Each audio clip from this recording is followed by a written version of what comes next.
आप सुन रहे हैं पॉकेट एफएम आरजे श्रेया के साथ। Chapter 5 police station. डॉक्टर साहब ने आदित्य को फोन किया था। उन्होंने आदित्य को फोन पर बताया कि जो पेशेंट वो हॉस्पिटल में एडमिट करवा के गए थे अब वो वहां से जा चुकी थी, वो भी बिना किसी को बताए। जैसे ही तान्या को होश आया उसने पास खड़ी एक नर्स से पूछा, नर्स ये पैसे किसने दिए हैं?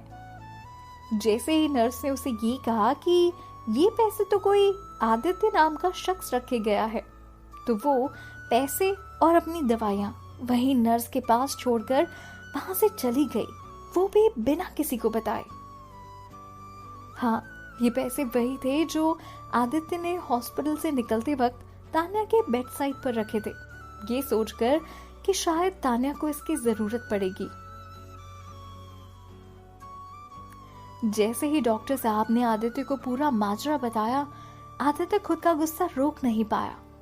उसका गुस्सा 7वें आसमान पर था, और हो भी क्यों ना। उसे ऐसा लग रहा था कि आखिर तान्या इतनी गैर जिम्मेदार कैसे हो सकती है? वो बिना किसी को बताए ऐसे कैसे जा सकती है? कहाँ होगी, किस हालत में होगी, कोई नहीं जानता। फिर डॉक्टर साहब ने आदित्य से कहा, वैसे उसके सर की चोट इतनी गहरी तो नहीं है, लेकिन उसका शरीर काफी कमजोर है। डॉक्टर साहब की ये बात सुनकर आदित्य तुरंत गाड़ी की चाबी लेकर तान्या को ढूंढने के लिए निकल जाता है। इसलिए नहीं कि वो उसकी वाइफ थी, पर इसलिए क्योंकि आज भी वो आरव की माँ थी। आदित्य पहले गाड़ी लेकर तान्या के पुराने घर पर गया। उसे लगा कि वो वहां मिल जाएगी, कि वही घर था जहां पहले ये दोनों रहा करते थे। लेकिन जब आदित्य वहां पहुंचा तो उसे पता चला कि अब वो घर तो किसी और का घर बन चुका था। जहां जहां तान्या जा सकती थी वो उन सारी जगहों पर गया। तान्या के फेवरेट कैफे हाउस से लेकर उन सभी रास्तों पर देखता रहा जो तान्या के पसंदीदा हुआ करते थे। हॉस्पिटल से निकलते ही जो रोड सीधी सीधी जाती थी, उस रोड पर भी आदित्य काफी दूर तक तान्या को ढूंढते हुए निकल गया। रास्ते में उसे जो जो मिलता उसे वो रोककर पूछता, तान्या की तस्वीर दिखाता और पता करने की कोशिश करता कि हो सकता है किसी ने उसे रोड पर देखा हो, कहीं चलते फिरते देखा हो, कहीं तो किसी ने देखा हो। शायद उसे एक उम्मीद थी कि कहीं से तो तान्या का पता चल जाए। रास्ते भर उसके दिमाग में बस यही बात चलती रही कि कहीं वो कमजोरी से बेहोश होकर ना गिर जाए, उसे चोट ना लग जाए, पता नहीं किस हालत में होगी। काफी देर के बाद उसे तान्या का कहीं कुछ पता नहीं चल रहा था। अब तक उसने आधे से ज्यादा शहर टटोल लिया था, पर तान्या का कहीं कोई पता ही नहीं चला। फिर उसने सोचा कि शायद तान्या अपना फोन अपने साथ लेकर गई हो।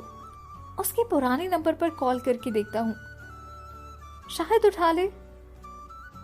पर जैसे ही उसने कॉल लगाया, उस नंबर पर किसी आदमी ने फोन उठाया। उसने फोन उठाते साथ कहा, जी तान्या से बात हो सकती है क्या? आदित्य ने संकोच करते हुए कहा, पर कहीं ना कहीं उसके मन में एक उम्मीद थी कि एटलीस्ट कॉल तो रिसीव हुआ। उस तरफ से आवाज आई, आप कौन बोल रहे हैं?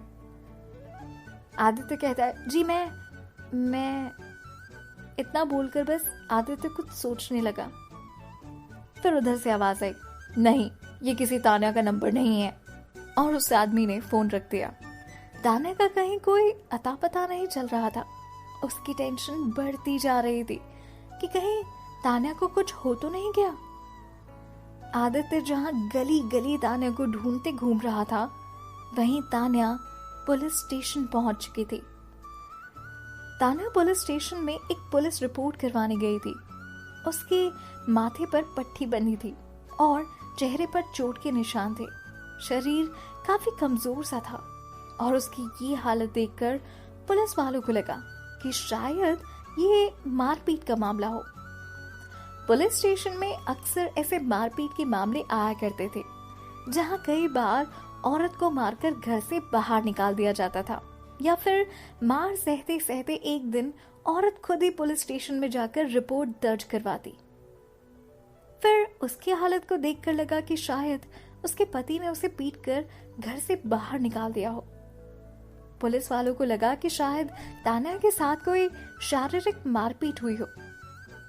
लेकिन जैसे ही तान्या ने पुलिस वालों को ये कहा कि वो एक रिपोर्ट लिखवाने आई है उस कार एक्सीडेंट की जो 6 साल पहले हुआ था, तान्या की ये बात सुनकर पुलिस चौंक गई।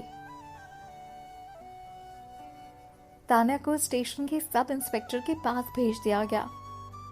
जब तान्या ने सब इंस्पेक्टर मिश्रा को अपनी बात सुनानी शुरू की तो उसने बताया कि कोई आदमी उसे मारना चाहता है। उसने बताया कि 6 साल पहले भी वही गाड़ी उसका एक्सीडेंट करने के लिए उसकी गाड़ी से टकराई थी। पुलिस ने तान्या से पूछा कि वो गाड़ी कैसी दिखती है, उसका नंबर क्या था। तो तान्या ने कहा कि उसे बहुत ज्यादा तो याद नहीं, पर वो गाड़ी एसयूवी थी और उसके लास्ट डिजिट 53 थे। तान्या की बात सुनकर मिश्रा जी ने कहा, मैडम, हो सकता है आपका ये कोई भ्रम हो, क्योंकि जो बात आप हमें बता रही हैं वो आज से ठीक 6 साल पहले की बात है, और जरूरी तो नहीं कि 6 साल पहले जो आपको मारना चाहता हो वो आज भी आपको अपनी गाड़ी से मारने आए। हाँ। इतना सुनकर तान्या जोर जोर से चिल्लाने लगी कि वो कैसे अपने कातिल और उस गाड़ी को भूल सकती है जिसकी वजह से पहले भी उसका एक्सीडेंट हो चुका था। मिश्रा जी ने तान्या को शांति से बैठने के लिए कहा। मिश्रा जी ने बाकी पुलिस वालों को इशारा भी किया ताकि वो तान्या की पुरानी डिटेल्स निकाल सके और ये तान्या के बारे में डिटेल जान सके। जब ये डिटेल निकाली गई तो पता चला कि तान्या आहूजा अपने कॉलेज की टॉपर थी और बीए इन कंप्यूटर साइंस करने के बाद वो एक अच्छे से ऑफिस में काम भी किया करती थी। उसकी एजुकेशन देखकर पुलिस वालों को भी लगा कि हाँ, हो सकता है वो जो कह रहे हो वो सच कह रहे हो। मिश्रा जी ने तान्या से पूछा कि क्या उसे किसी पर शक है, तो उसने कहा कि उसे अपनी सौतेली माँ और उनकी सौतेली बेटी पर शक है। उसके पापा की डेथ के बाद वो अपने पापा की इकलौती बेटी थी और प्रॉपर्टी के लिए इकलौती जिम्मेदार भी। हो सकता है कि उसकी सौतेली माँ और सौतेली बहन ने उसे मारने की कोशिश की हो। बोलते हुए तान्या की आंखों में आंसू आ गए। फिर उसने डिटेल में पूरी बात बताई। उसने बताया कि उसके पिता और उसकी माँ का तलाक बहुत पहले हो चुका था, जब वो काफी छोटी थी। उसने अपना कुछ समय अपनी माँ के साथ बिताया, पर जब माँ की डेथ हो गई तो उसके बाद वो अपने पिता के साथ रहने चली गई। कुछ दिनों के बाद पिता ने दूसरी शादी कर ली। उनके घर में अब उनके साथ उसकी सौतेली माँ और बहन भी रहने लगे। शुरू में तो सब कुछ ठीक था, फिर पिता धीरे धीरे बीमार होने लगे। उसके बाद उन्हें पता चला कि उसकी सौतेली माँ और सौतेली बहन के छुपे हुए प्यार का मतलब था तान्या को मार देना। ये बात तान्या को उस दिन पता चली जब उसने उन दोनों की बात सुन ली थी। उसकी सौतेली माँ और सौतेली बहन दोनों मिलकर ये बात कर रही थी कि तान्या को कैसे मारा जाए, जहर देकर या एक्सीडेंट करवाकर। इस डिस्कशन में उसकी सौतेली बहन कहती है, जो अगर उसको जहर देकर मारते हैं तो पुलिस का चक्कर हो जाएगा और सारा का सारा शक हम पर आ जाएगा, तो क्यों ना उसे एक्सीडेंट में मरवा दे। पर्दे के पीछे छुपी हुई तान्या अपनी मौत की सारी योजनाएं सुनती रही। हैरान हो चुकी थी वो कि कैसे उसकी सौतेली माँ और बहन उसे मारना चाहते हैं और उसे मारकर अपने रास्ते से हटा देना चाहते हैं। वो मन ही मन ये सोच रही थी कि अगर उसकी माँ उसकी सारी प्रॉपर्टी, जमीन, घर, जायदाद सब कुछ मांग लेना तो भी वो खुशी खुशी दे दे। पर उन दोनों के मन में तो उसके लिए सिर्फ जहर भरा हुआ था।